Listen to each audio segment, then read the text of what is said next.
جہاں تک مکان کا مسئلہ رہا، قرآن نے جہاں اللہ نے اپنی نعمتوں کا تذکرہ کیا ہے سورہ نحل میں، وہاں چھوٹا سا لفظ ہے واللہ جعل لکم من بیوتکم سکنا۔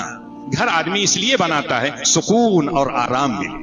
بیت الانسان جنتہ، انسان کا اپنا گھر اللہ کے رسول فرماتے ہیں یا بعض مقولہ ہے کہ جنت کی طرح ہے، جیسے جنت میں پوری آزادی ہے ویسے ہی گھر میں آپ اپنے آزاد رہتے ہیں، جہاں چاہیں بیٹھ جائیں، جہاں چاہیں سو جائیں۔ لیکن آج دیکھا جاتا ہے کہ ضرورت ہے 5 کمرے کی 20 کمرے کا مکان بننا ہے۔ ایک فیملی ہے جس کا گزر ایک گھر میں ہو سکتا ہے، 3 4 گھر بناتا ہے اور سارے گھر بند رہتے ہیں اور فخر سے کہتا ہے 4 ٹھو گھر ہے، ایک ٹھو لکھنؤ میں ہے، ایک ٹھو دلی میں ہے، ایک ٹھو گھر ہے یہاں اور فلاں جگہ۔ کس لیے؟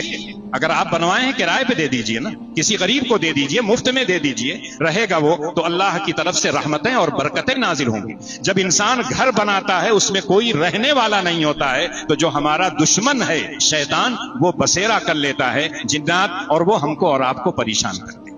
تو اس لیے انسان کی ضرورت تو یہ تینوں چیزیں ہیں، روٹی، کپڑا، مکان۔ لیکن مکان جتنی ضرورت ہو، جتنا اللہ نے آپ کو دیا ہو، آپ اپنی حیثیت کے مطابق آرام دہ، راحت اور سکون کا مکان بنائیں، اور اس مکان میں جب آپ رہیں گے، اللہ کی یاد، اللہ کی کتاب کی تلاوت کریں گے، نمازیں پڑھیں گے، تو وہ گھر آپ کے لیے باعث سکون ہوگا۔ لیکن آج اس کا الٹا ہوتا ہے، جس گھر میں رہنے والے ہیں اس بیچارے کے پاس تو مکان نہیں، اور جہاں رہنے والے نہیں ہیں 55 ٹھو 66 ٹھو مکان اور خالی پڑے ہوئے ہیں۔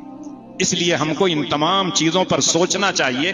دوسری قومیں تو اس معاملے میں بہت زیادہ سوچتی ہیں، لیکن یہاں تو یہ ہے کہیں سے آ گیا پیسہ، پہلے مکان کھڑا کر دو، چاہے چھت ڈھلے نہ ڈھلے لیکن لمبا مکان شروع کر دو۔ جتنی ضرورت ہے اسلام منع نہیں کرتا ہے۔ اس سے پہلے بھی آپ سے کہا تھا اینما تکونوا یدرککم الموت ولو کنتم فی بروج مشیدہ، کہیں بھی رہو، محل میں رہو، کوٹھی میں رہو، قلعہ میں رہو، دنیا سے جانے کا وقت آ جائے گا، فرشتہ آئے گا، آپ کی روح نکال کر چلا جائے گا۔ اس سے پتہ چلتا ہے کوٹھیوں میں رہنے کی گنجائش ہے، اللہ نے آپ کو دیا ہے، شوق سے بنائیے، لیکن اس میں اسراف مت کیجیے، تبذیر مت کیجیے، بلا وجہ کی لٹائیے، ایسا نہیں ہونا چاہیے۔